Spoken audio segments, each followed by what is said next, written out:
season 2 premiere, I think you guys could probably guess what I want to talk about, and it's that Ace is like the wrath of Ace. Like, even though Yes. he was like secretly resentful of like holding it against Nancy, he was like he very much had like, I love you, but I don't have to like you right now. In this Yeah. Yeah. episode, he was like, what you're doing is not okay, but it doesn't mean I'm going to give up on you. And I was like, you're right to say it, Ace. Say it loudly. But it felt like, I mean, it felt like it came out of nowhere because It we're did, only it 3 did. hours later.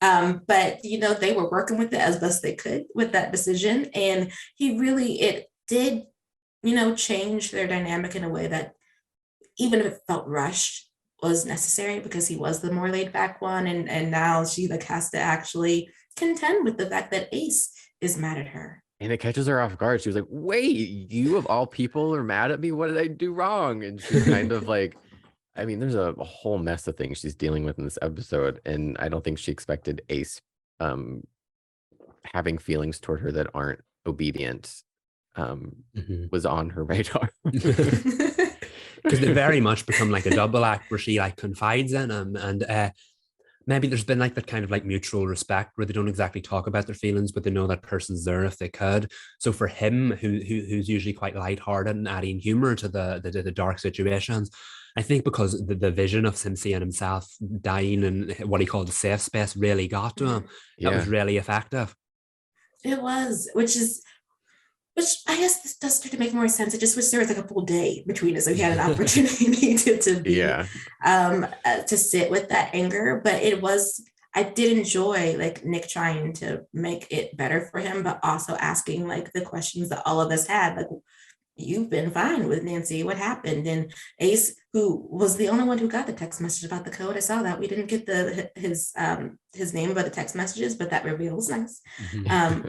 Was that like explaining that the poison that wasn't poison situation was different because Nancy knew what she was doing. This is an instance in which Nancy doesn't know what she's doing, but she's faking it until she makes it without being honest. What did he say that Nancy's saying, don't let fear lead you, was just her bringing up morale? He didn't actually believe that she felt that way, and that actually turning out to be true. The meat hook was really his final straw. He was like, now wait a minute. Stakes have gotten too high. Do you have a plan, Miss Thing? And the answer was no. But there's just so much that this episode played with everybody. I love the introduction of social media via Bess, because apparently there's a Nancy Drew News. Oh my God, at Nancy Drew News killed me. Of course it's Bess. And also congrats to anybody who actually has that handle. That's pretty cool. True. But like that just, she shouldn't have farmed out the supernatural stuff to random people on the internet, but it was a nice way for them to introduce the Boxy twins, which I don't know. Are they like canon in the Nancy Drew Yes, verse? they are, okay. And that's all I figured know. They were, and I had no idea what they were doing. I have no idea if they're actually supposed to be, if they're thieves in the original canon or not. But I already like them. Their dynamic is fun. Gil is such a smart aleck and very, very much in the pocket of, I will die, like, for the money. Like, so give me the money. Like the fact that he wouldn't even take the insulin. It's like, sir, you're gonna go into a diabetic shock. Just worry about counting the funds later. Like, right. The insulin. The stakes were high, but he just wanted his money. Didn't Nancy say like, if you die, you don't get the money anyway? Did she say that? Yeah, but he apparently was very, like, he had said what he said. So that was the end of it. Like, he was like, ma'am, I do not care. But the mystery that everyone goes on to, the fact that they're all a little bit not necessarily out of sync with one another, but like there's prickliness because of the whole situation that Nancy, I was gonna say that Nancy put them in, but I actually didn't think that was fair, because they all decided to call the Agleka, and like, so you're all responsible for this situation. Like, granted, it was going to be hopefully for Nancy's benefit, and that's not exactly what happened.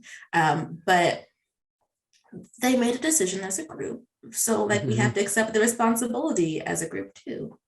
I did kind of like, I know I said last week in our double feature, the season 1 finale, that I wanted them to realize that like everything they're searching for they have together as like a family unit.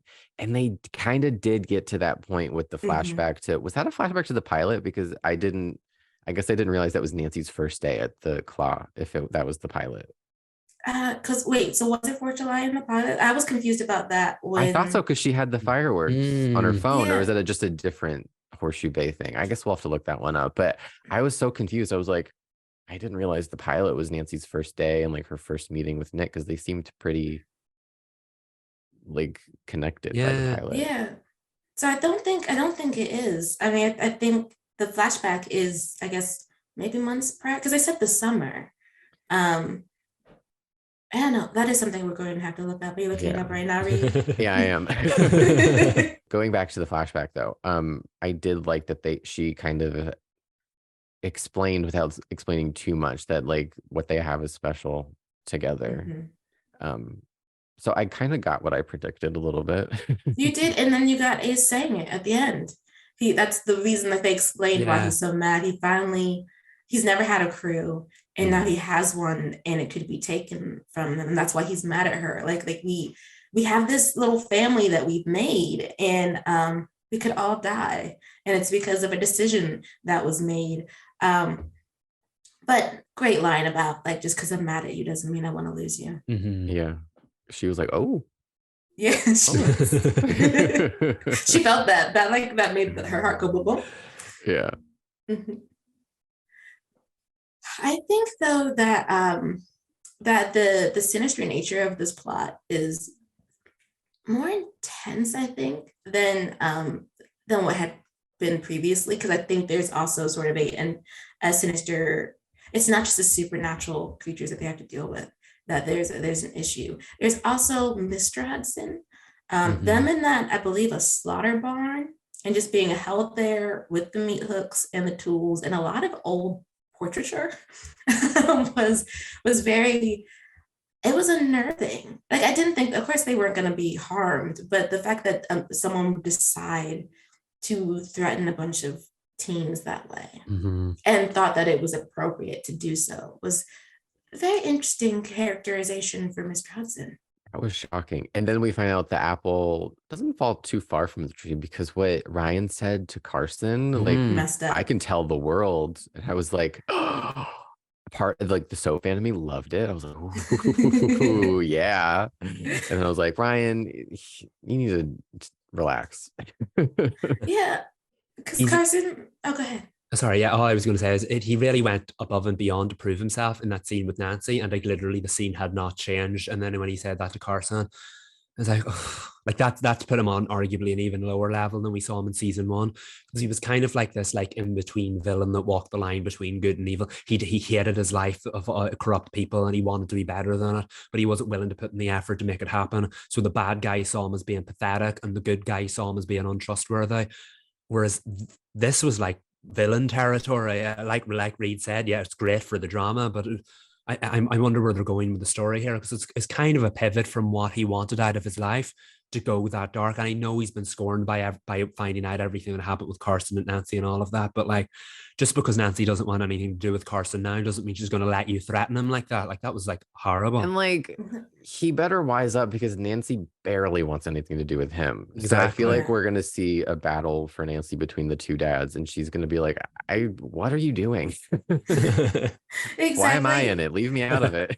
Especially with Ryan being like, because I mean, you don't want to end up with charges for kidnapping. As like, he did not kidnap her. Like, you weren't fit to be a father at the time. I mean, granted, they could have defied. Well, actually, they didn't even know at the time that Lucy um, and Ryan were still together, right? I mean, that was Kate was her guidance counselor, but that doesn't mean she was privy to their relationships. I'm not But sure they they could get were. into some tricky territory there if Ryan really did want to take it legal. I feel like the Hudsons, just out of principle, would try to take Carson down. Like, they're very I don't know what the word is, but like if they were to find out that they took Nancy, which is their granddaughter, their daughter, they would just be like, even if they don't want anything to do with Nancy, like she's an adult now, so like they can't benefit from anything with her, but they could still try to tried to take Carson for a ride just on principle, like, hey, that was ours. Why'd you do that? That's true, and they are like that. But it's also like, Ryan, you've been a father all of what, 48 hours? Like he raised It's her. personal. He's like, he has the upper hand on Carson finally. He's like, oh, I gave your daughter money. What about it? She's mine now. Like, Ryan, you need to it's chill. Yes. My guy. Even if trying to be fair to him, especially with all this news coming out, like I get the resentment, I get threatening Carson, but I'm also just like, Carson has been a great dad. Okay, I know Nancy is mad. I know. I kind of like, want to issue an apology to Carson because I spent all of season 1 not trusting him. And I still do have some feelings. I'm with Nancy that like I don't love that she spent 20 years of her life not knowing where she came from. I understand why he did it, but still I'm on Nancy's side. Like, you still have made choices that were a little bit selfish, selfless and selfish.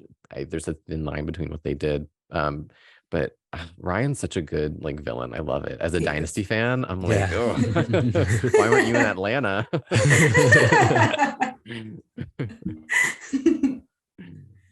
But speaking of villains, the Agleka she's there, and of course is going to be like a very important part, but I like that we like sidestepped her just a little bit to focus on this really gnarly woods full of wraiths. Like that was an interesting choice, and seeing those scarecrows were a lot. Like I'm sorry, Drew, I would not be walking. I love the woods, but I would not be walking through the woods that look like that. No, I love that now we're in season 2. They're opening the world up a little bigger. We get to see more of Horseshoe Bay. We get to see more of the lore and everything. Whereas season 1, they kept it contained to those stories. But I thought as a season 2 opener, they were like, okay, now we can really get into the thick of some things and open up the world. And part of that was the woods and the wraiths and the new characters. And they didn't let us rest as per usual.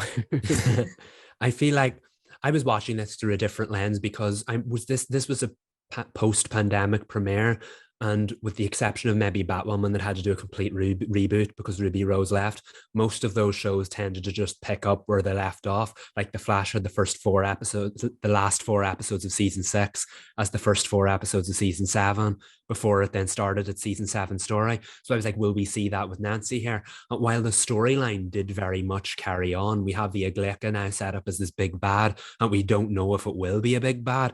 They definitely went above and beyond to change the presentation of the show. Yes, it picked up 3 hours or however many hours after the finale. And most premieres tend to jump like 6 months. This one didn't. This picked up and that left us where we left off. But there's definitely a different like visual quality of the show. It's darker, it feels bigger, and it feels like now like the Ace at Nancy storyline kind of went all in on that when they were only teasing us before. So they were like, let's give it some stakes now. Yeah, exactly. I like the new tone and the new stories that season 2 is set up, even if they're partially continued from season 1. It just feels different, and I can't wait to see where it goes. Yeah, and they're still closing some things out. Like George and Nick still haven't told Nancy.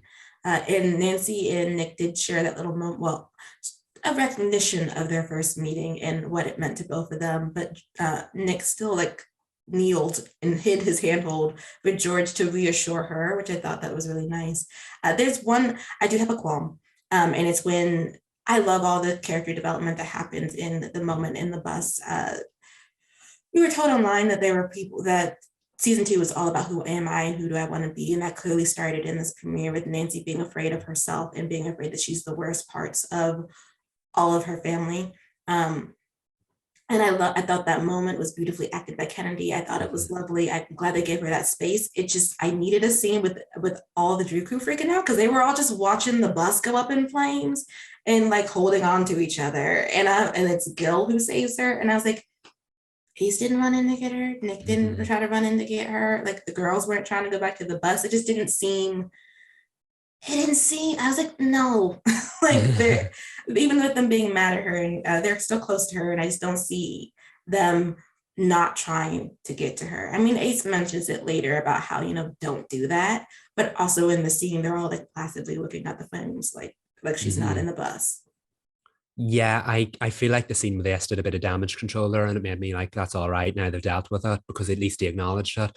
But I agree. I feel like that scene very much honed in on Nancy while she was in the bus and barely showed us their reaction outside, because naturally one of them would have ran in to try and save her. None of them did. So it kept them at arm's length. I know what you mean. That doesn't really add up, but I guess it was just done to highlight the new character like Gil and give him his big moment. Just Are they setting up a thing between them? I wondered that. I think so, or something. I'm into it. I could see I mean, I like the character, so I'm all for a slight layover to Naceville. I think we have 2 of those though, so buckle up. Or 3. 3, if I remember what I have seen from online. So we're here. Nace isn't ready yet, so I'm okay for it to continue being a slow burn. Like, we need to put Nace in the oven a little longer. They're playing long game. That's okay. Yeah, it's fine, especially because he has to stop being mad at her first. So we can make progress. But it was a lovely premiere. It was a good premiere. I really enjoyed it.